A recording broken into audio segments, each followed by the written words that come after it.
ya Allah, kalau kami sekarang akan berdoa meminta sesuatu kepadamu, Allah akan sampaikan, kalau ibadah kamu benar, menjadikan semua aktivitas sebagai ibadah. Lihat janjinya, Abu Daud nomor hadis 649. Di hadis qudsi saya pernah bacakan pertemuan lalu, idza qala al-'abdu, kalau seorang hamba mengatakan pada dirinya, dia berkata khususnya dalam salatnya, iyyaka na'budu, ya Allah, mulai sekarang kami akan jadikan seluruh aktivitas kami hanya ibadah untukmu. Makannya ibadah, minumnya ibadah, kerjanya ibadah, segalanya ibadah. Kami bertekad seperti itu. Wa iyyaka nasta'in, dan jika kemudian dia berkata akan memohon sesuatu, kami kalau butuh apapun kami akan bermohon kepadamu ya Allah, hanya untukmu saja. Lihat jawabannya, hadza baini wa baina abdi, ini perjanjian antara aku dengan hambaku. Wali abdi, kalau hambaku benar ibadahnya, benar makannya ibadah karena Allah, benar minumnya ibadah karena Allah, benar salatnya ibadah karena Allah, masalah, apapun yang kamu minta sekarang ini aku akan kabulkan. Sekarang pertanyaannya, kalau Bapak Ibu ditawarkan oleh Allah, apapun yang akan diminta akan dikabulkan. Mau minta apa? Ayo, apa, ada yang surga, ada yang macam-macam, ada yang mikir dulu, ada yang saking banyaknya nggak bisa disebutkan ya. Baik. Karena itu kita akan diajarkan oleh Allah satu permintaan yang saat kita mohonkan, maka semua kebutuhan kita akan terpenuhi.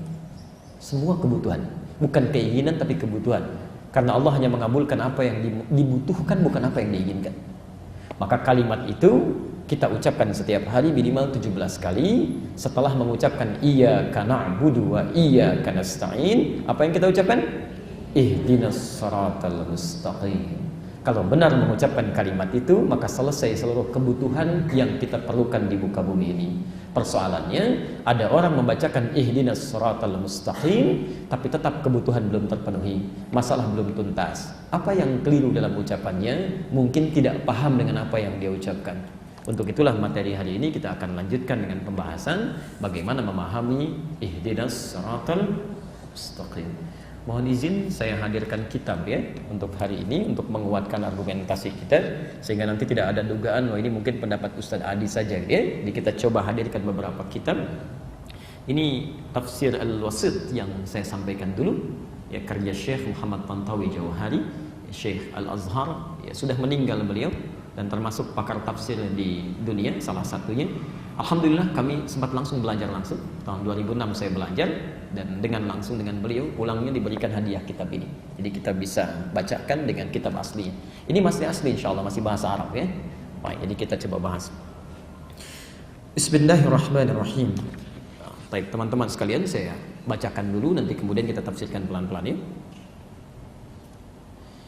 Thumma bayyana subhanahu wa ta'ala. Kemudian Allah subhanahu wa ta'ala menerangkan pada kita, setelah kita membahas iyyaka na'budu wa iyyaka nasta'in, anna afdhala syai'in yatlubuhu al-'abdu min rabbi, bahwa jika ada seorang hamba ingin memohon sesuatu kepada Rabbnya, ketika ditawarkan tadi, yang terbaik yang diminta itu, tolong garis bawah ini ya. Kan tadi ada yang minta surga, minta macam-macam, minta kemudahan kerja, minta ini. Nah, kalau dari semua permintaan ini, perhatikan, yang terbaik yang kita minta, lihat kalimatnya, innama huwa hidayatuhu ila tariqil ladzi yusilu ila asmal ghayah. Yang terbaik yang diminta adalah hidayah. Saya ulang, adalah hidayah Allah Subhanahu wa taala. Jadi kalau Anda minta sesuatu, yang terbaik minta apa? Hidayah ya. Hidayah Allah Subhanahu wa ta'ala yang memudahkan kita untuk mencapai keinginan tertinggi yang dibutuhkan. Hidayah Allah Subhanahu wa ta'ala untuk mencapai keinginan tertinggi yang dibutuhkan. Jadi kalau ada kesulitan dalam pekerjaan, tetap yang diminta hidayah, bukan posisi terbaiknya. Ya, kesulitan di rumah tangga yang diminta hidayah, gitu kan? Oke, kesulitan dalam pelajaran yang diminta hidayah untuk mencapai kebutuhan tertinggi yang kita perlukan. Nah, sekarang persoalannya, apa itu hidayah? Baik, apa itu hidayah? Baik. Kira-kira apa itu hidayah? Jangan dikira-kira ya, kita langsung lihat saja. Baik. Wal hidayatu, adapun hidayah itu, pelan-pelan, hiya al-irsyad wad dilalah bi lutfin ala ma yusilu ila al-bughyah. Ya. Ada beberapa makna tentang hidayah. Satu, ya. Satu, hiya al-irsyad wal dilalah ila ma yusilu ila al-ghayah. Satu disebut dengan al-irsyad atau ad-dilalah bilutfin, ya. Pelan-pelan, petunjuk yang sangat lembut, halus, tepat, yang menyampaikan pada tujuan, yang menyampaikan pada tujuan. Jadi makna yang pertama, pelan-pelan ya, nanti ada beberapa makna dalam hidayah, ada sekitar 3 makna. Satu, petunjuk yang sangat lembut, yang sangat halus, yang menyampaikan pada tujuan. Baik, sebentar. Sudah? Baik. Jadi ketika kita mengatakan ya Allah, mohon berikan hamba hidayah, gitu kan? Pelan-pelan. Hidayah, saya tulis dulu ya supaya kita alurnya paham betul. Hidayah. Ini tulisannya. Jamaknya disebut dengan hudan. Jamaknya begini, hudan. Jelas? Sebentar. Kalau Anda ingin memintanya, ya. Jadi ini makna pertama, petunjuk yang menyampaikan pada kemudahan. Jamaknya disebut dengan hudan. Kalau kemudian Anda ingin mintakan petunjuk ini supaya mendapatkan kemudahan dari apa yang ingin kita capai, maka dialihkan kalimatnya ke dalam bentuk fi'il amr, ya, kata permohonan dalam bentuk perintah, ihdi. Ya. Kalau untuk seorang ihdi, kalau untuk kebanyakan tambah na, singkatan dari nahnu, maka menjadi ihdina. Baik. Misal ada kalimat di situ ihdinas siratal mustaqim. Ya, apa terjemahannya? Tunjukkan kami jalan yang lurus, Masya Allah. Baik, Alhamdulillah, itu terjemah usap ya. Baik, pelan-pelan. Asalnya, Bapak Ibu sekalian, saya masuk ke siratal mustaqim dulu ya. Ya. Sirat al-mustaqim. Ya. Sirat berarti jalan. Kira-kira sempit atau luas jalannya? Ada yang bilang sempit, ada yang bilang luas. Jemaah al-hujah berbeda pendapat tentang sirat. Ada yang sempit, ada yang luas. Masya Allah. Sirat itu asalnya jalan yang terbentang luas, lebar lah gitu ya, lebar. Ya. Tapi Ustadz kan ada keterangan sirat itu seperti rambut dibagi 7 gitu kan. Masya Allah. Nanti Anda di hari kiamat akan lewat jembatan sirat seperti rambut dibagi 7. Anda lewatnya bagaimana? Itu bahasa kiasan ya. Nanti dalam ilmu hadis itu ada lughatul ma'nawiyah, ada bahasa-bahasa kiasan, majaz namanya. Dibacanya harus pakai ilmunya, namanya ilmu balaghah. Dibagi 3 lagi. Katanya ilmu untuk belajar kata-katanya disebut ma'ani, ilmu untuk belajar penjelasannya disebut dengan bayan, ilmu untuk kiasannya disebut dengan badi' nanti. Dan ada beberapa turunan lagi. Maksud sirat dibagi 7 ini, maksudnya itu mengilustrasikan kepada orang yang kurang amal. Seakan-akan ketika dia nggak punya bekalnya, mau jalannya agak susah. Seperti rambut terbagi 7. Kalau orang yang punya amal gampang aja lewat. Ada yang lari, ada yang secepat kilat, ada yang tembusnya cepat sekali. Itu bayangan dibagi 7 itu pada orang-orang yang merasa nggak punya bekal. Karena nggak punya bekal, tegang dirinya, seakan-akan sulit melewatinya. Seperti halnya rambut dibagi 7. Sulit untuk melewat. Ya. Bahkan ada di antara mereka yang masuk neraka tanpa hisab. Langsung. Ya. Pernah dengar masuk surga tanpa hisab? Sering. Pernah dengar masuk neraka tanpa hisab? Baru ya. Itu ada di Quran surah ke-18 ayat 100 sampai 101. Posisi paling kiri di atas, sedikit ke bawah. Ya. Ada orang-orang masuk neraka tanpa hisab. Thumma aradna jahannama yawma idzin lil kafirin arda. Ada orang-orang yang saat di hari hisab nanti, ya, itu langsung oleh Allah ditampakkan neraka jahanam sejelas-jelasnya. Ya. Kalau kalimat bebasnya begini, kamu nggak usah mikirin hisab dan tempat kamu ya, tempat kamu di sini, udah nggak usah mikirin kitab lagi, nanti langsung aja ke situ. Ya, ada yang begitu tuh, ya. Ada yang masuk surga tanpa hisab, sudah lebih dulu diberi kabar di dunia. Jadi dia belum ke alam kubur, dia belum kemudian dihisab, belum masuk surga, tapi sudah ada beritanya. Kamu dapat kabar gembira akan masuk ke surga yang mengalir keindahan di dalamnya. Itu di Quran surah kedua ayat 25, posisi paling kanan sebelah atas. Ya.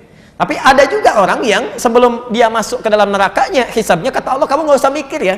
Gak usah repot. Tempat kamu di sini nih, di neraka, tempatnya jahanam. Gak usah dipikirin, nanti langsung ke situ aja. Ya. Siapa mereka itu? Ayat 101-nya. Alladzina kanat a'yunuhum fi ghita'in an dzikri, yaitu orang yang saat di dunia itu susah sekali tuh matanya melihat kebaikan. Ya, terhalang gitu ya. Lihat orang ke masjid gak ada getaran, padahal Allah itu saking sayangnya diperlihatkan supaya dia mau ibadah tuh. Ya, ada orang dewasa, sampai laki-laki, perempuan, sampai anak kecil yang belum balik, Pak, bawa tas ke masjid sebelum azan, lewatin dia, Om, ayo, kamu aja duluan. Masya Allah, dia sendiri gak ke masjid.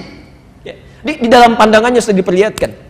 Wa kanu la yastati'una sam'a, telinganya nggak bisa dengar, adzan nggak bisa dengar adzan marah-marah, dengar Quran ngajak berselisih macam-macam. Nanti kalau tidak tobat orang seperti itu, banyak amal salahnya, tidak ada amal solehnya, kata Allah nggak usah repot mikirin ya, langsung nih neraka jahanam tanpa hisab, masuk sana. Hati-hati ya, hati-hati teman-teman sekalian. Nah, saya kembalikan dulu, itu yang dimaksudkan, dia nggak mikirin sir, takut dia.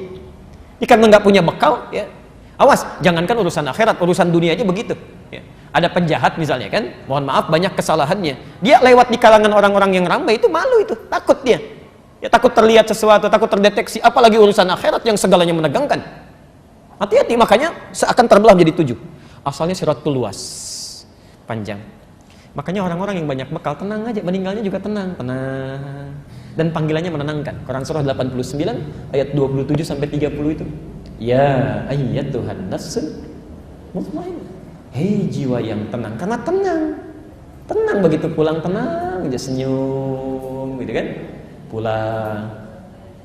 Kemarin saya habis sholat subuh, ya, masya Allah ada seorang ibu, bu, ya, dipanggil oleh Allah gitu ya, 6:30 malam ini, tenang di bulan Al-Muharram, malam yang baik, itu rajin ta'lim itu, masya Allah. Saat ibu yang lain sibuk arisan, sibuk macam-macam dan sebagainya, beliau gunakan hidupnya untuk belajar. Itu masya Allah. Sebelum dimandikan saja, belum dimandikan Pak, jamaah sholat subuh sudah pada datang, semasjid datang, belum dimandikan. Apalagi saat dimandikannya, disolatkannya, saat macam-macamnya dimandikan orang khusus tertentu. Jadi setelah itu dikafani, bagaimana orang menyolatkan, mengantarkan dan sebagainya. Siapa dia? Orang yang saat hidupnya menjadikan dirinya sebagai ibadah pada Allah Subhanahu Wa Taala. Rajin ta'lim itu dalam hidupnya, rajin banget. Ya. Saya mengalami 3 itu saat baru pulang dari Indonesia itu. 3 peristiwa yang luar biasa, semuanya perempuan. Satu lagi nanti ada laki-laki. Ya, dia sibuk bekerja, setelah selesai pekerjaannya dia jadikan hidupnya untuk ibadah. Rajin ke masjid, saking rajinnya dikenal sebagai pejuang salat subuh. Itu Allahu Akbar. Begitu wafat, meninggal dunia dengan izin Allah, saking tenangnya yang datang orang-orang masjid, yang nyolatkan, yang takziah, yang macam-macam. Teman pekerjaannya yang datang umumnya karangan bunganya saja. Dunia itu hanya akan melekat pada aspek dunia Anda. Jadi kalau Anda cuma cari teman dunia, saat Anda di dunia, Anda akan diikuti. Saat masuk ke alam berbeda, Anda tidak akan pernah dikenang. Tapi kalau teman akhirat Anda bukan hanya dipikirkan dalam urusan dunia. Di alam kubur Anda didatangi untuk didoakan, diantarkan, dimohonkan kebaikan. Di dalam akhirat pun Anda masih difikirkan. Jadi kalau Anda masih sibuk dengan urusan dunia, silakan saja. Ya, hanya dunia akan Anda dapatkan. Tapi kalau Anda sibuk urusan akhirat, dunia Allah akan ikutkan, akhirat Anda akan jangkau. Karena itu sifatnya mustaqim. Mustaqim itu asalnya bukan lurus ya. Asalnya bukan lurus ya. Asalnya sesuatu yang mudah.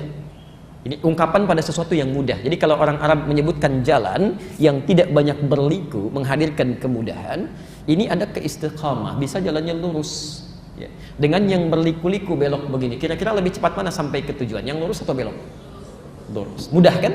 Nah, jadi ihdinas shiratal mustaqim itu asalnya sesungguhnya pada awalnya bukan jalan yang lurus. Tunjukkan kami pada solusi yang sifatnya mudah, tidak berliku gitu. Ya, tidak berliku. Jadi kalau Anda misalnya ada persoalan di pekerjaan, minta ya Allah berikan hamba hidayah. Maksudnya petunjuk ihdinas shiratal mustaqim, berikan solusi yang memudahkan sampai ke tempat dengan mudah, tidak berliku, itu asalnya. Ya. Maaf, Anda pilih mana? Jalan berliku sampai jalan lurus tapi macet, pilih mana? Gak mudah ya? Nah, jadi kalimat shiratal mustaqim itu asalnya bukan lurus tapi sesuatu yang mudah. Ya, ya.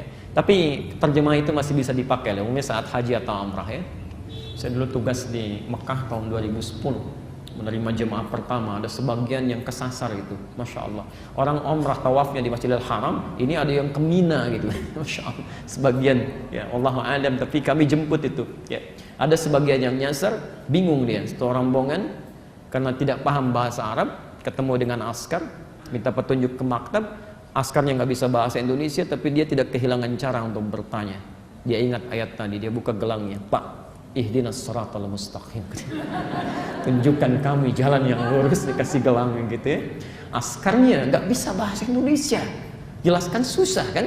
Bahasa Arab dia nggak paham. Cara terbaik dia teruskan. Siratal ladzina an'amta 'alaihim ghairil maghdubi 'alaihim waladdallin. Kamu ikuti ini ya katanya. Pak, jangan belok-belok nanti tersesat gitu. Baik. Kembalikan ya. Jadi orang-orang yang dekat dengan Allah itu, kembalikan, irsyad wad dilalah bil lutfin. Dalam dirinya akan diberikan petunjuk-petunjuk pada kebaikan. Jadi kalau Bapak Ibu benar ibadahnya Bu, Pak, ya, dekat dengan Allah, ibadahnya benar, bukan hanya sholatnya saja, pekerjaan segalanya, itu nanti Anda akan dapat dorongan-dorongan kebaikan ditunjukkan oleh Allah. Maaf ya, bahkan dalam yang santainya pun, Anda santai ingin duduk, tiba-tiba buka TV, tek, nggak baik, itu akan seketika pindahkan. Ini bukan untuk kamu. Yang baik untuk yang baik, jelek untuk yang jelek, itu nggak tepat. Itu mata Anda bisa langsung dipalingkan, channel bisa langsung Anda ganti.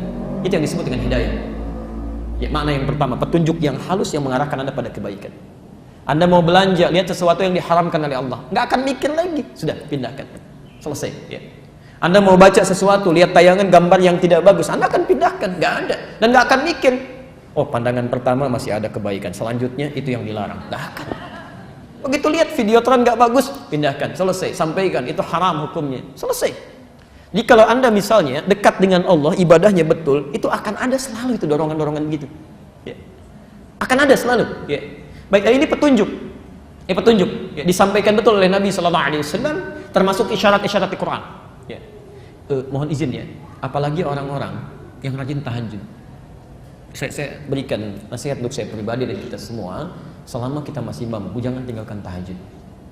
Tahajud itu diantara ibadah sunnah, tapi manfaatnya luar biasa. Diantara manfaat yang paling istimewa, itu bisa menghadirkan kedekatan dengan Allah sampai menunjukkan kepada Anda, begini cara mengawalinya, begini keluar dari persoalan. Kalau Anda disakiti, langsung pertolongan Allah datang, tanpa perantara. Itu ada di Quran surah ke-17, ayat 79 sampai 81. وَمِنَ اللَّيْلِ فَتَهَجَّدْ بِهِ نَافِلَةً لَكَ عَسَىٰ أَن يَبْعَثَكَ رَبُّكَ مَقَامًا مَحْمُودًا. Anda rajin tahajud, dekat dengan Allah, maka Allah akan angkat derajat Anda di tempat yang terbaik. وَقُلْ رَبِّ أَدْخِلْنِي مُدْخَلَ صِدْقٍ. Kemudian Anda akan dibimbing bagaimana mengawali pekerjaan dengan benar. Dengan benar, ya. Anak Anda mau belajar, misalnya sulit mendapatkan sesuatu, ada orang tua yang memohon-mohon dengan cara yang tidak benar, ada yang ngasih hadiah, ngasih uang macam-macam, Anda tidak akan diberikan jalan. Anda promosi jabatan, kadang-kadang caranya tidak benar, mesti bayar begini, mesti melobi begini. Anda ahli tahajud tidak akan seperti itu, gak akan terfikir. Allah yang punya rezeki, Allah punya kedudukan, Anda akan diarahkan, gini caranya, gini jalan keluarnya. Anda ada di jalan, wa akhriji mukhrajas sidqin, tiba-tiba dari jauh, prit, tolong minggir, Masya Allah. Jika ada petugas berseragam mengatakan kepada Anda, tolong minggir, apa yang terbayang pertama kali dalam kepala Anda? Ahli tahajud gak akan macam-macam, gak ada ahli tahajud tiba-tiba mengeluarkan macam-macam. Nggak ada, nggak akan pernah ada dorongan dalam jiwanya. Saya akan sampaikan apa yang dia minta. Ditanya A, saya jawab A. Kalau salah, saya akui. Bagaimana solusi baiknya?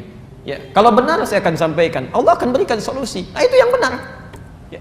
Kadang-kadang suka nggak tepat gitu kan. Kadang polisi nggak nanya apa-apa. Misal gitu kan, mengeluarkan sesuatu yang tidak ditanyakan. Tolong minggir, sibuk keluarin kartu macam-macam. Belum ditanya apa-apa. Ya. Kami pernah dapat tugas itu, menyampaikan khutbah di wilayah Kuningan, Jakarta, ditemani kawan, kan, Masya Allah, ada salah seorang kerabat kita sudah agak sepuh, dia bawa mobil dari jauh, Masya Allah, prit, minta mundur ke samping, maksudnya menyamping, menepi. Setelah menepi, belum ditanya, teman kami mengeluarkan SIM gitu, kartu kan. Saya diam, ketika datang dibuka, ya petugasnya bertanya, mau kemana B katanya, nah, beliau sudah agak sepuh. Saya pas di depan, pakai jas, siap khutbah. Saya sampaikan, mau khutbah Jumat Pak, langsung aja jalan katanya. Ketika jalan itu saya sampaikan, Pak, kalau kita mau menjawab, jawab sesuai pertanyaan. Polisi tidak bertanya kepada Bapak, coba kartunya mana, cuma menanyakan mau kemana. Pertanyaan mau kemana, jawab dengan tujuan, bukan dengan kartu. Kadang-kadang suka salah tuh ya. Selamat pagi Pak, keluarkan kartu, nggak nyambung. Ya selamat pagi ya jawab selamat pagi. Kalau Anda muslim selamat pagi, assalamualaikum Pak, selesai.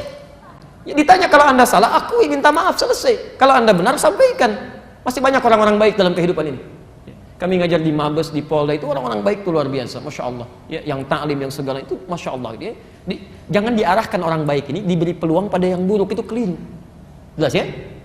Nah, itulah yang pertama, al-irsyad wa dilalah bil-lutfin. Jadi kalau Anda ada anak-anak gitu kan, ingin dibimbing oleh Allah supaya dapat kebaikan, latih mereka dengan ibadah. Salatnya dekatkan dengan Allah. Di rumah tangga ingin ada petunjuk, itu tidak mudah itu. Tidak mudah, ya. Dan setan rumah tangga itu sangat berbahaya. Jadi kalau Anda tidak mendapatkan petunjuk dari Allah, tidak mudah suami menaruh kepercayaan pada istrinya. Begitu sebaliknya. Ya. Ibu kalau suaminya keluar, ada ketenangan ya dalam jiwanya. Belum tentu itu. Setan itu bekerja, Pak. Ya. Dan setan rumah tangga itu saking bahayanya, itu ditampilkan langsung di Quran. Isyaratnya di Quran surah kedua, Al-Baqarah ayat 102 itu. Posisi paling kiri dari atas sampai ke tengah itu, saking panjangnya bacaan. Ya. Yufarriquna bihi bainal mar'i wa zawji. Tugas pertamanya, dia akan coba pecah belah keharmonisan rumah tangga. Silahkan cek. Bukankah sebelum menikah kadang-kadang dibuat mesra kan? Supaya maksiat itu padahal belum halal. Akannya belum dilakukan, wah sudah jalan berdua, naik beca berdua, Masya Allah, beca seakan milik bersama, tukang beca nggak ada, jalan aja gitu kan. Supaya maksiat, selesai gitu ya. Tapi setelah menikah, Masya Allah, sebulan, 2 bulan, 3 bulan, 6 bulan, indah semua. Setelah itu tidak ada yang paling tidak menyenangkan kecuali pasangan hidupnya. Kalau Anda tidak mendekat kepada Allah, tidak mudah mendapatkan itu. Gak mudah. Silahkan cek ya. Setelah setahun, 2 tahun, semuanya punya pengalaman yang sama. Tidak ada yang paling tidak menyenangkan kecuali pasangannya, itu setan. Yufarriquna bihi bainal mar'i wa zawji. Dia akan pecah belah keharmonisan rumah tangga itu supaya terpisah. Ya. Silahkan cek. Mah, papa ke kantor dulu ya. Ya udah hati-hati, ya udah hati-hati. Suami orang ke kantor, Pak, Masya Allah, sama. Ya. Perempuan juga begitu, Pak, ke depan dulu ya, nganter. Ya udah hati-hati, Masya Allah. Ya, istri orang nganter Bu, bisa lain. Ya. Jadi suasana sudah berbeda gitu ya. Nah itu dasim itu. Nanti kita pelajari setelah sampai ke situ ya. Baik, jelas ya? Jelas. Nah, maksud saya, kalau Anda dalam kehidupan sehari-hari belum mendapatkan bimbingan ini, berarti ibadah Anda kurang gitu ya. Mohon maaf, malam-malam sudah didorong untuk tahajud tapi masih berat. Tapi kalau bola cepat bangun, berarti ada yang kurang. Ibu sama, zakat mal belum direncanakan, zakat mal udah dihitung-hitung, itu sama, ada yang kurang. Ada yang belum maksimal, ada yang belum maksimal di sini, belum maksimal. Seharusnya orang yang mengucapkan gini ya, kalau Anda mengucapkan sekali masih lupa itu wajar, 2 kali lupa wajar, 3 kali minta wajar, 17 kali paling minimal Anda ucapkan ihdinas siratal mustaqim, ihdinas siratal mustaqim 17 kali dalam sehari. Masa nggak dapat? Harusnya ada gitu kan. Ya mustahil orang yang punya hidayah itu dapat gerakan dorongan dalam jiwanya, keluar masjid nggak akan pernah kaki kanan dilangkahkan, pasti kiri. Begitu kanan dia tarik lagi, pasti kiri itu ya, masuknya pasti kanan ya. Jadi itu yang simple gitu, duduk bismillah, minum dilihat dulu punya saya bukan, diminum bismillah, itu ada dorongan tuh. Kalau Anda sudah mendapatkan itu, pertahankan, itu kenikmatan.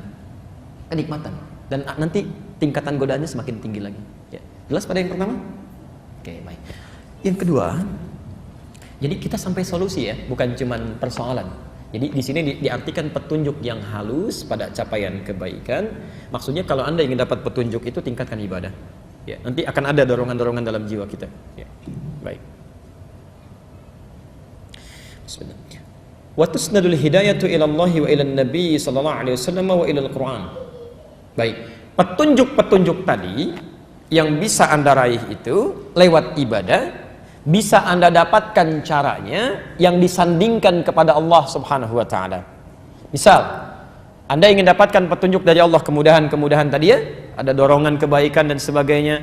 Kata muallif kitab ini, wa tusnadu ila Allah, ya, disandarkan kepada Allah. Maksudnya apa? Kalau Anda ingin dapatkan dorongan kebaikan tadi, dekati petunjuk-petunjuk Allah. Allah minta apa saja? Ya. Misal, Allah minta kita misalnya tunaikan salat, maksimalkan salat. Ya. Dalam sehari berapa kali salat? Berapa waktu? 5 waktu. 7 berapa rakaat? 17 rakaat. Alhamdulillah, usia segini masih 5 waktu, masih 17 rakaat. Masya Allah. Ada anak usia 7 tahun, sholatnya 5 waktu, 17 rakaat. Ada orang diberikan 70 tahun, masih 17 rakaat juga. Anda butuh berapa tahun lagi untuk meningkatkan rakaatnya? Kalau yang 5 waktu itu standar. Jangankan orang dewasa, anak kecil aja udah melakukan. Ini yang ikhwan ya, teman-teman. Saya pernah saksikan tuh, di Bekasi aja ada satu masjid tuh, Masya Allah. Sebelum maghrib, Itu setengah 6, anak-anak kecil belum balik Pak, 4 tahun, 5 tahun tuh, 5 tahun sudah pada pakai tas, lari ke masjid, sholat lari ke masjid sebelum adzan, sholat berjamaah. Yang ketiga mengaji setelah sholat, Masya Allah, tunggu sampai isya, i'tikaf, setelah isya evaluasi belajar baru pulang. Jadi kalau Anda sampai 40 tahun, 50 tahun dipanggil adzan baru datang ke masjid, Anda kalah sama anak usia 4-5 tahun. Anda sholat saja, kemudian langsung pulang, Anda kalah sama anak usia 4-5 tahun. Anda tidak mengaji, Anda kalah sama anak usia 4-5 tahun. Anda tidak pernah i'tikaf, Anda kalah sama anak usia 4-5 tahun.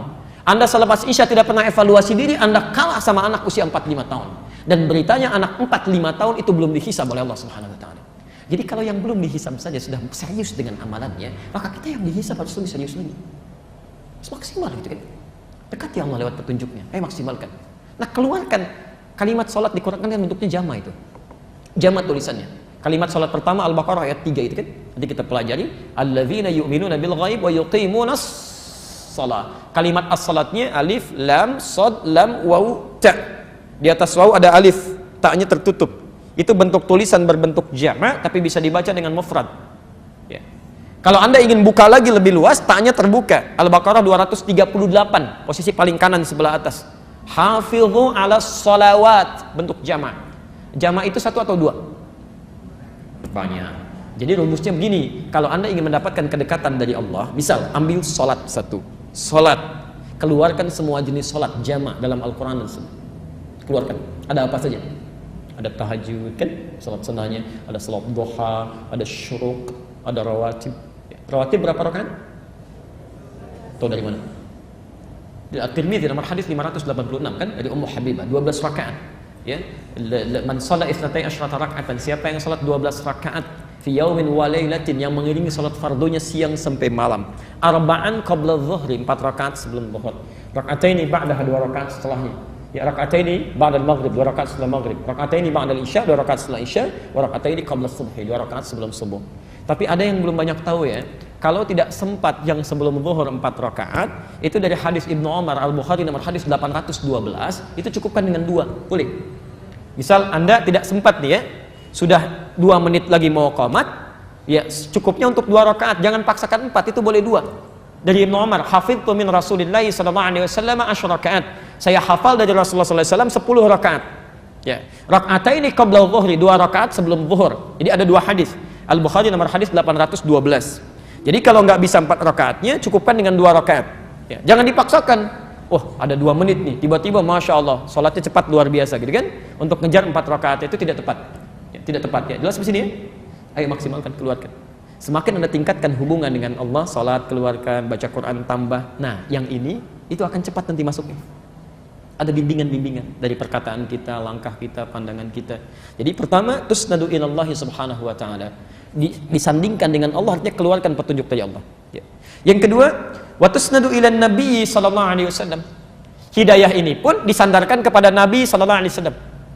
Jadi kalau Anda mendapatkan petunjuk-petunjuk dari Rasulullah sallallahu alaihi wasallam, cepat ambil.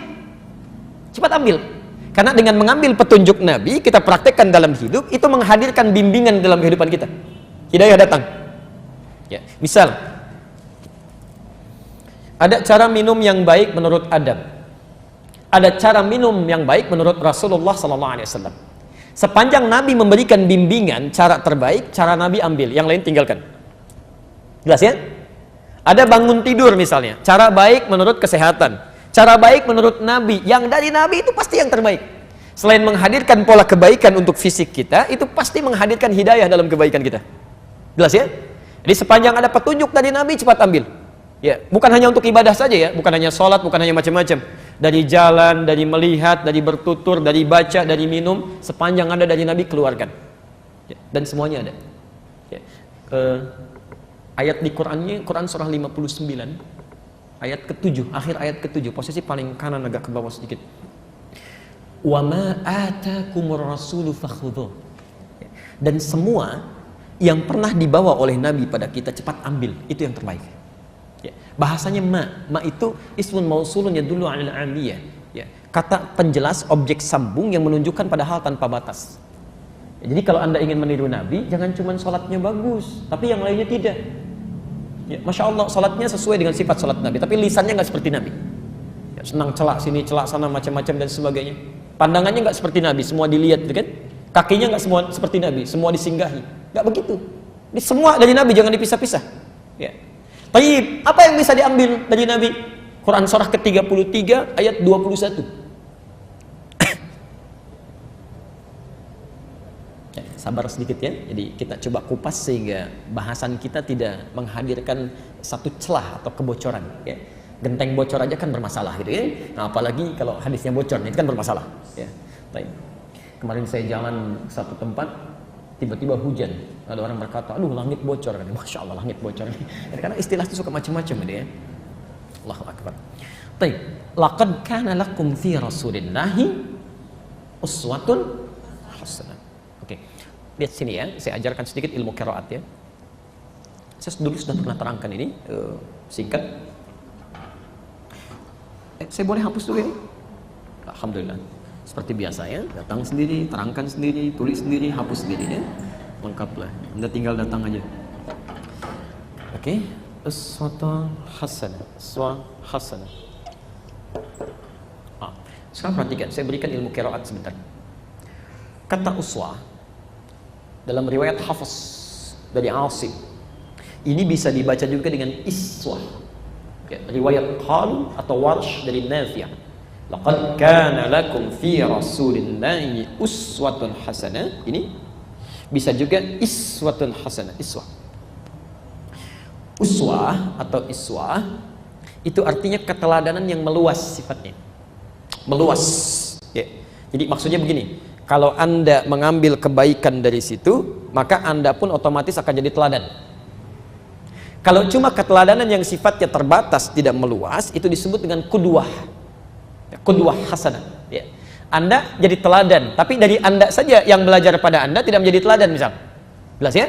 Tapi kalau keteladanannya meluas, setiap ada belajar dari situ atau melihat sesuatu baik, jadi baik lagi, jadi baik lagi, jadi baik lagi. Ya. Kenapa Nabi keteladanannya disebut dengan uswah atau iswah? Karena setiap yang melekat pada Nabi, orang-orang di sekitarnya kalau sudah melekat pada Nabi, pasti otomatis akan jadi teladan. Ya. Ada pengusaha belajar dari Nabi, maka orang ini seketika akan jadi teladan bagi pengusaha yang lainnya.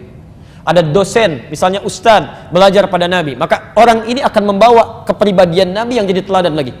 Ya. Termasuk nanti satu masa Bu ya, kita akan bahas ini, ya, dan juga nanti bahasan untuk laki-laki.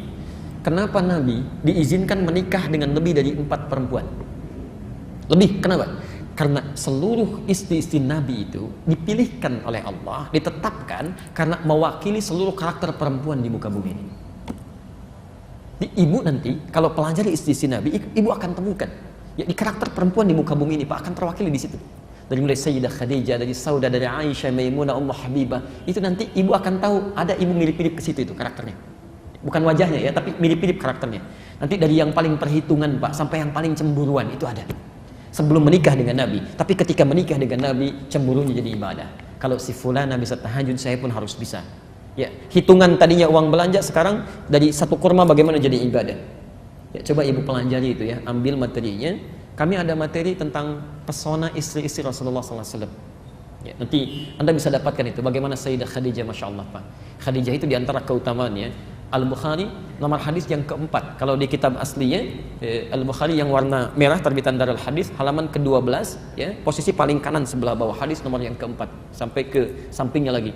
Itu dilukiskan bagaimana Nabi ketika belum mendapatkan wahyu turun dari Gua Hira ya, sedang ketakutan luar biasa, gelisah gitu kan. Tiba-tiba pulang ke rumah melihat Sayyidah Khadijah, itu bisa hilang kegelisahannya seketika. Hanya melihat wajahnya saja. Di kisahnya setelah Iqra itu turun ya, surat Al-Alaq itu kan turunnya malaikat Jibril tidak dalam rupa yang sesungguhnya, menyamar dalam bentuk manusia, dipeluk Nabi ya, sampai 3 kali dikatakan Iqra ma ana biqari. Itu belum melihat yang rupa malaikat Jibril yang sesungguhnya. Nah, kemudian setelah berselang beberapa waktu wahyu turun, qadar Allah ketika ke Gua Hira belum turun. Turun dari Gua Hira suasana siang, di jalan tiba-tiba ada yang manggil, "Ya Muhammad." Ya Muhammad. Nengok kanan gak ada orang, kiri gak ada orang, depan belakang kosong. Begitu melihat ke atas, ada sosok yang belum pernah dilihat sebelumnya, seperti duduk antara langit dengan bumi, gitu kan? Masya Allah. Ilustrasinya beginilah, Anda Pak keluar dari sini siang-siang, Dan kosong, gak ada orang. Ada yang manggil, Pak, kan? Kanan kiri gak ada orang, depan belakang kosong. Begitu lihat ke atas, Masya Allah, rambut panjang, jubahnya putih begini, Pak. Apa kesan Anda? Jangankan ibu, Nabi aja berkata begini, faro'ibtu minhu, saya takut luar biasa katanya. Ya, ini takut itu wajar, manusiawi ya. Yang salah itu larut dalam ketakutan, itu yang tidak wajar. Baik. Ro'ibtu itu perasaan khawatir sampai membuat bulu kuduk naik, bakal lari beliau. Ya. Tapi yang paling indah ketika sampai di rumahnya melihat wajah Sayyidah Khadijah, Masya Allah. Sayyidah Khadijah binti Khuwailid, ketika dilihat oleh beliau, dibukakan, hilang setengah kegelisahan, tenang aja. Ya. Mendengar kalimatnya, dipegang tangannya, kata Nabi, zammiluni, tolong selimuti saya. Digandeng oleh beliau, dibawa, diselimuti, disampaikan, suamiku sayang, engkau ini orang paling baik, tidak pernah punya musuh, selalu menjalin silaturahim. Tanamkan pada dirimu, yakinkan pada jiwamu, aku akan selalu bersamamu dalam suka dan duka. Maka tiba-tiba seketika tenang, sampai turunlah Quran surah Al-Mudaththir itu, ya ayyuhal mudaththir qum fa'anzir. Coba ibu pelajari itu. Suami sedang gelisah luar biasa, lihat wajah Khadijah, tiba-tiba tenang. Bisa nggak gitu? Suami pulang dari kantor, banyak persoalan, penat begitu lihat ibu, Masya Allah, tenang gitu ya. Wah, tapi kalau lihat ibu tiba-tiba masalah jadi rumit lagi, wah itu persoalan serius ya. Baik, nanti bisa dilihat. Jelas ya? Maka coba teman-teman lihat, ya, uswah. Jadi pelajari. Nah, kalau U tinggi sifatnya, dhammah itu mengumpul. U itu di atas di bawah. Di atas itu tinggi atau rendah? Tinggi ya? Baik. Kalau ya, I harakatnya di atas di bawah. Apa namanya? Fathah atau dhammah? Kasrah ya, bukan fathah, bukan dhammah, kasrah. Kasrah itu sesuatu yang pecah. I pecah. Ya, ini kalau kasrah misalnya kan az-zujaj, kaca pecah, terpecah-pecah kecil, ya, terpencar, ya, rendah kecil. Kenapa bisa dibaca dengan dua riwayat? Nanti kalau usia saya sampai menafsirkan ayat ini, kita akan bahas. Yang melekat pada Nabi itu, jangankan yang tinggi-tinggi, yang kecil-kecilnya aja jadi teladan, yang rendahnya aja jadi teladan. Jangankan sholat sunnahnya yang sampai bengkak kakinya, senyumnya jadi teladan, ya, disapanya jadi teladan. Jadi kalau Anda bisa mengambil keteladanan dari Nabi, belum bisa mengambil yang tingginya, ambil yang kecil-kecilnya. Dengan itu Anda akan mendapatkan hidayah, akan ada bimbingan, ada kenikmatan gitu ya. Ya. Coba cek, mungkin selama ini hidup kita jauh dari tuntunan, padahal semuanya ada. Teman-teman yang berbisnis, Nabi kan sudah berikan tuntunan berbisnis. Ada kitab tijarah, kitab bisnis. Pengusaha-pengusaha itu yang mengikuti tuntunan itu semuanya Masya Allah, Bu. Ya, berhasil semua. Ya. Teman-teman yang mengajar ada petunjuk dari Nabi. Ada semuanya. Ya. Jadi coba kita keluarkan. Termasuk saya tidak bosan mengingatkan ya. Pernahkah Anda keluarkan petunjuk sebagai orang tua? Ya, petunjuk Nabi di rumah tangga. Bagaimana jadi ayah yang baik sesuai dengan hadis. Ya, bagaimana jadi istri yang baik sesuai petunjuk Nabi. Pernah nggak keluarkan? Kalau boleh saya berikan nasihat ya. Sebulan tuh harus punya target. Di rumah dulu misalnya. Saya ingin jadi ayah yang baik menurut Quran, menurut Allah dan menurut Nabi. Keluarkan ayat-ayatnya, keluarkan hadisnya. Ibu turunkan, saya ingin jadi ibu yang baik menurut Allah dan Nabi. Keluarkan ayatnya, keluarkan hadisnya, termasuk dengan anak-anak. Tilawahi selama sebulan. Demi Allah saya katakan, tidak ada yang paling indah di rumah tangga kecuali kenikmatan. Kenikmatan. Ya, silahkan, kalau nggak percaya silahkan. Ada petunjuk-petunjuk kebaikan. Yang besar jadi kecil, yang kecil tidak akan pernah mengupas itu. Selalu tertutup, selesai. Jelas ya? Yang terakhir, wa ilal Quran. Ya. Wa ilal Quran. Kadang-kadang tusnadul hidayah, hidayah itu disandingkan kepada Quran. Makanya Quran disebut oleh Allah sebagai hidayah. Tadi masih ingat hidayah jamaknya apa? Hudan, ya? Hudan. Hidayah jamaknya hudan. Al-Baqarah Quran surah kedua ayat 185. Posisi paling kiri di pertengahan. Syahrul Ramadan alladzi unzila fihil Quran. Ya. Di bulan Ramadan diturunkan Al-Quran. Apa fungsi Quran itu? Hudan. Ada itu? Ya, hudan linnas. Semua isi Quran itu dari Al-Fatihah sampai dengan An-Nas itu isinya petunjuk yang memudahkan kita untuk sampai pada hal yang dibutuhkan. Ya. Jadi kalau Bapak Ibu lekat dengan Al-Quran itu lebih mudah mendapatkan petunjuk. Ya. Silahkan cek, gampang gitu. Ya. Nggak percaya silahkan, semua. Saya bahkan pernah sebutkan di sini. Ya. Hidup kita itu, semua liku persoalannya, itu solusinya sudah dituangkan langsung oleh Allah di Quran. Ya. Allah yang menciptakan kita lebih tahu tentang persoalan kita. Karena itu setiap solusi yang dimunculkan pasti itu akan dihadapi. Ya. Di orang cerdas itu, muslim yang cerdas, dia akan keluarkan semua hal yang ada di Quran, lalu dia kemudian petakan jalur hidupnya. Dari situ setiap mendapatkan masalah, solusinya sudah ada. Misal, ya, mohon maaf ya, ada yang tadi di rumah tangga, keluarkan ayat-ayat tentang rumah tangga di Quran. Demi Allah saya katakan, semua masalah di rumah tangga itu semuanya tercantum di situ, dan ini solusinya. Ya. Ini akan begini nih, kalau miskomunikasi di mana ayatnya? Dari mulai An-Nisa ayat 34. Kalau tidak bisa diselesaikan dengan berdua, siapa yang dilibatkan? An-Nisa 35. Ya, kalau macam semuanya ada. Anda ketika bekerja itu diurai oleh Quran, kemungkinan masalahnya akan begini, begini, begini. Ini solusinya. Jadi kalau Anda tidak pernah mempelajari, misal, jangankan solusinya, Anda nggak pernah kenali masalahnya, Anda bisa kaget itu. Ya, ada yang putus asa, ada yang sampai macam-macam, padahal semuanya ada. Saya bacakan cepat ya, tapi jangan ditulis. Pesan saya jangan ditulis, supaya tidak ada pertanyaan ya, atau tidak ada permintaan untuk diperlambat. Tolong jangan tulis, dengarkan saja. Sejak sebelum terlahir sampai kita wafat, itu semua petunjuknya sudah ada. Anda misal dalam kandungan supaya lancar, baik, persalinannya nyaman dan sebagainya, Quran surah ke-7 ayat 189. Ketika dilahirkan, bagaimana supaya ASI-nya lancar, tidak kikuk menjalani tugas sebagai ayah dan ibu yang baru, pembagiannya nyaman. Quran surah ke-2 ayat 233. Ketika tumbuh, disusui, diberikan ASI sampai 2 tahun itu, ASI-nya sampai dengan lancar, kemudian apa yang harus dilakukan supaya dekat dengan Allah, taat pada orang tuanya, cepat menangkap pelajaran-pelajaran di sekitarnya. Quran surah 31 ayat 13 sampai dengan 19-nya. Ketika dia mulai sekolah formal, bagaimana cepat menangkap pelajaran supaya dia tidak mudah lupa, cepat dipahaminya. Quran surah 9 ayat 122. Bagaimana kemudian supaya prestasinya terangkat, tidak hanya pintar tapi terangkat prestasinya. Quran surah 58 ayat ke-11-nya. Ketika dia mulai naik lagi masuk kampus, kenal dengan kawannya, bagaimana supaya tidak terjebak dalam lingkungan yang buruk, pergaulan yang bebas, ada LGBT dan sebagainya. Quran surah 49 ayat ke-13-nya. Kemudian kalau ada orang tertarik serius datang untuk melamar, bagaimana aturannya? Quran surah ke-4 ayat ke-4-nya. Kalau jadi menikah, Quran surah 30 ayat 21-nya. Jadi suami istri baru ingin mengenal tugasnya, apa tugas yang harus dipelajari? Quran surah ke-4 ayat 34-nya untuk suami dan istrinya. Suami mulai mencari nafkah, tugas pertamanya bagaimana cara mencarinya? Ini yang standar, Quran surah 2 ayat 168. Kalau kamu cari pakai iman, rezekinya semakin mendekat. Quran surah 2 ayat 172-nya. Ada rezeki lagi yang sudah nunggu kamu sebelum kamu berangkat, dia sudah menantikan. Quran surah 7 ayat 96-nya. Kadang-kadang ibu merawat di rumah tangganya, anaknya rewel, sulit diatur, bagaimana supaya dia hormat pada orang tua sampai tidak mengatakan Quran surah 17 ayat ke-23-nya. Kadang-kadang dalam persoalan demikian Anda kadang capek, lelah dalam suasana demikian, bagaimana mengatasinya? Quran surah 26 ayat ke-80-nya.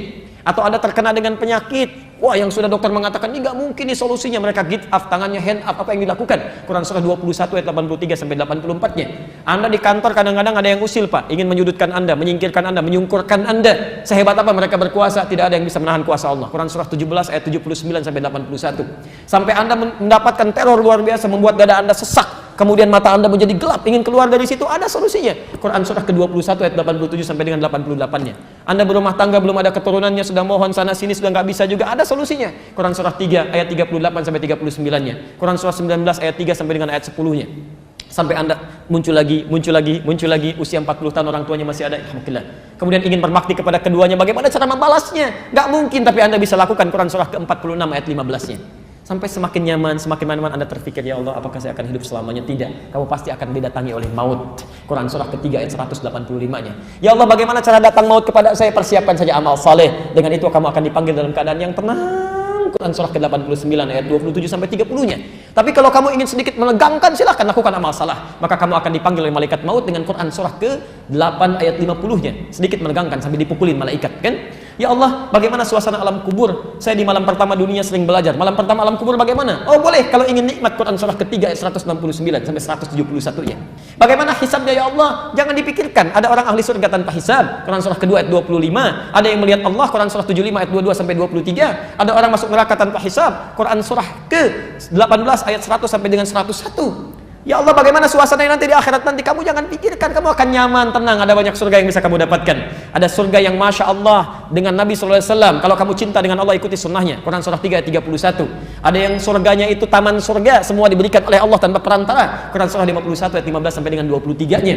Ada surga yang seluas langit dan bumi. Quran surah 3 ayat 133-nya. Ada surga biasa yang mungkin tidak sebanding kenikmatannya dengan yang lainnya, seperti Quran surah 2 ayat 25 itu. Semuanya ada.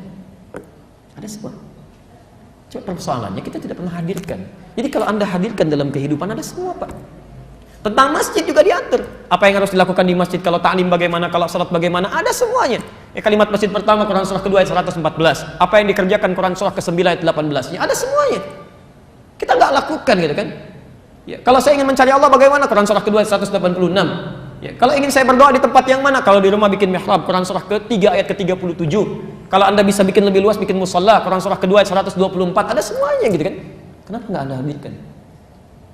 Itu masalahnya gitu kan. Nah, jadi teman-teman sekalian, kalau kita bisa datangkan dari Quran ini, kita petakan, ambil terapkan, itu indah kehidupan. Ya, indah, dan itu akan diberikan gitu. Makanya nanti setelah baca Al-Fatihah, kita kan baca surat kan? Surat kan? Ya, coba silahkan cek. Semua sholat di 2 rakaat pertama pasti baca surat dari Quran kan? Nanti kalau saat kita masuk surat, seharusnya yang kita bacakan itu yang kita butuhkan. Minta. Ya, kadang-kadang setelah diberikan kan kita ingin merinci kan? Baik, rincinya lewat surat yang kita baca itu. Misal tadi ya, Anda ada kesulitan di kantor macam-macam, begitu sholat minta. Makanya bahasa sholatnya kan wasta'inu, Al-Baqarah 45. Wasta'inu bisabri wassalah. Kalau Anda punya persoalan dalam hidup, terima dengan sabar. Nanti saat sholat minta kepada Allah solusinya. Permintaan Anda, iyyaka na'budu wa iyyaka nasta'in. Ketika minta wa iyyaka nasta'in, kata Allah mau minta apa? Kalau Anda ingin rinci, baca ayat yang sesuai dengan kebutuhan Anda. Nah, ini kadang-kadang yang dibaca itu lagi. An-Nas lagi, An-Nas. Qul a'udzu birabbin nas dari subuh sampai isya. Dan dikabulkan. Pantas mimpinya ketemu jin terus gitu kan? Karena itu yang dimohonkan. Ya. Kadang sekarang itu saya bingung saya. Jangankan dalam mimpi ini, orang hidup aja masih pada nyari jin kan? Dunianya beda gitu. Ya. Ini jin banyak kena fitnah nih hari-hari ini, ya. Hati-hati dia minta pertanggung jawaban nanti itu. Ya. Ada jin yang kekurangan oksigen ya kan? Masya Allah. Kemarin ada orang diminta oleh polisi coba isi mobil ini dengan emas. Gak bisa Pak, jinnya pergi. Kenapa? Kena gas air mata kan ya? Masya Allah. Ada yang hindarkanlah yang tidak penting itu ya. Tolong jauhi ya. Jelas di sini? Nah, jadi Bapak dan Ibu sekalian, kalau kita ingin mendapatkan petunjuk ini yang memudahkan kita sampai pada harapan dan kebutuhan kita, maka dekati Allah, dekati Rasulullah SAW, dan dekati Al-Quran. Ya, dekati Al-Quran. Termasuk, maaf ya, membaca itu wasilah gitu. Esensinya pemahaman kita. Jadi jangan sampai Anda rajin baca tapi nggak ngerti isinya, itu parah juga. Ya, walaupun ada pahalanya. Ya, tapi mohon maaf itu belum maksimal gitu ya. Apalagi yang nggak baca sama sekali, itu yang bahaya tuh. Quran itu petunjuk iman, ilmu petunjuk akal. Ya, hati-hati ya. Jadi kalau orang mendapatkan pengetahuan, akalnya cepat bekerja. Misal sering baca Al-Quran, maka ilmu akan cepat. Tapi kalau jarang baca Al-Quran, imannya itu terhambat. Jadi begitu ada peristiwa yang membutuhkan respon iman kita, iman gak bisa muncul karena keseringan baca Al-Quran. Al-Qurannya jarang dibaca. Jelas ya? Tuntutan misalnya dalam Quran jelas, tinggalkan ini. Ya, masih ditafsirkan juga. Kenapa? Karena seringnya baca Al-Qurannya jarang dibaca. Sehingga panggilan imannya susah, masih banyak ditafsirkan, berdebat, berdiskusi macam-macam. Nggak usah lah gitu kan? Nggak usah. Ya, saya kira itu ya. Baik. Masih ada waktu? Kita bacakan sedikit dulu ya. Setelah itu nanti kalau ada pertanyaan saya perkenankan. Baik. Bismillahirrahmanirrahim. Wa qad yuradu minha al-isal ila ma fihi khair. Baik. Hidayah juga bisa berarti hal yang mengantarkan pada kebaikan-kebaikan. Hal yang mengantarkan pada segala kebaikan. Kalau tadi petunjuk yang memudahkan kita sampai pada kebutuhan, kalau sekarang hal yang menunjukkan pada segala kebaikan.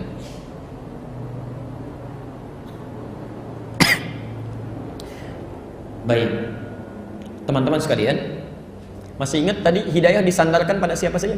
Satu, Allah. Kedua, Rasul. Ketiga, Quran. Baik, sekarang perhatikan ya.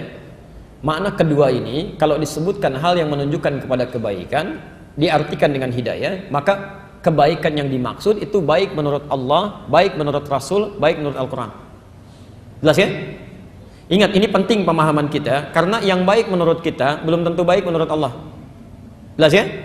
Awas, hati-hati nih, ini sedang diuji nih sekarang ya. Jadi kalau ada yang baik menurut Allah, baik menurut kita berseberangan, maka yang baik menurut Allah itu yang diambil. Jelas ya? Yang baik menurut kita itu tinggalkan. Awas, hati-hati ya, dalam kehidupan apapun. Apakah dalam kehidupan pribadi kita, rumah tangga kita, sosial kita, politik kita. Jadi kalau Allah sudah mengatakan inilah hukum yang terbaik, tinggalkan pendapat Anda, ambil keterangan Allah. Jelas sampai sini? Nah, orang-orang yang dekat dengan Allah itu nggak akan mikir lagi. Jadi kalau sesuatu bertentangan dengan hukum dunia, dia nggak akan mikir, langsung ambil petunjuk Allah. Itu tandanya kuat hidayahnya. Tapi kalau Anda masih menimbang-nimbang, itu artinya ada yang kurang bekalnya dalam kehidupan kita. Jelas sampai sini? Oke, sekarang kita sedang ta'lim ya. Saya beri contoh misal. Hadis riwayat Al-Bukhari nomor hadis 71, Kitabul Ilmi, posisi paling kiri sebelah atas di kitabnya. Saya bacakan hadisnya. Man yuridillahu bihi khaira yufaqihu fid din. Siapapun yang diinginkan oleh Allah untuk menjadi orang baik, memiliki sifat-sifat kebaikan, maka yang pertama diberikan oleh Allah yufaqihu fid din.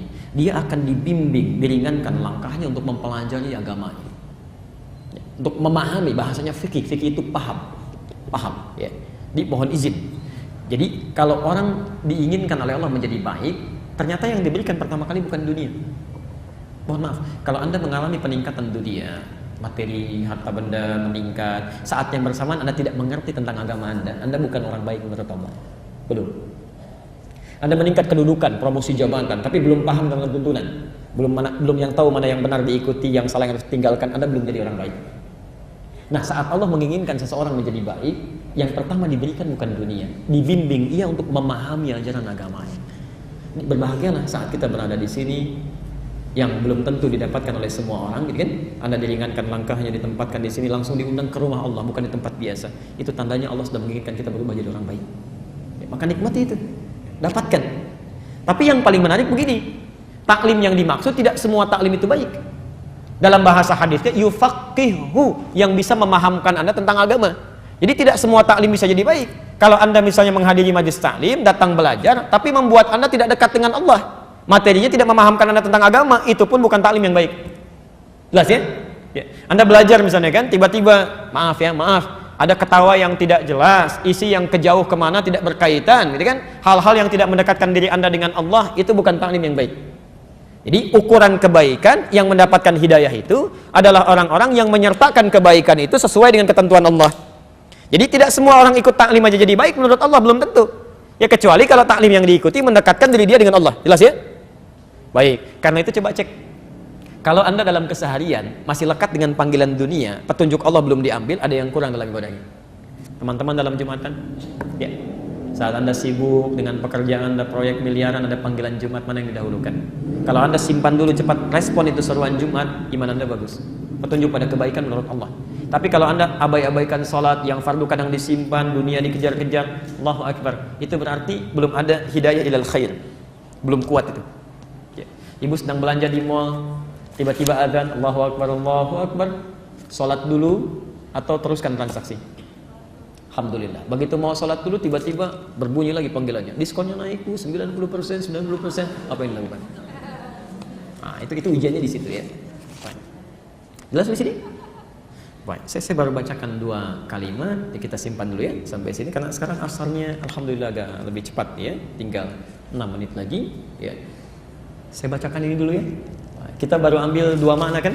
Ya, baru 2 makna hidayah, satu petunjuk yang mendekatkan kita pada kebutuhan yang diridhoi oleh Allah, yang kedua adalah hal-hal yang mengantarkan pada kebaikan menurut ukuran Allah, Rasul, dan Al-Quran.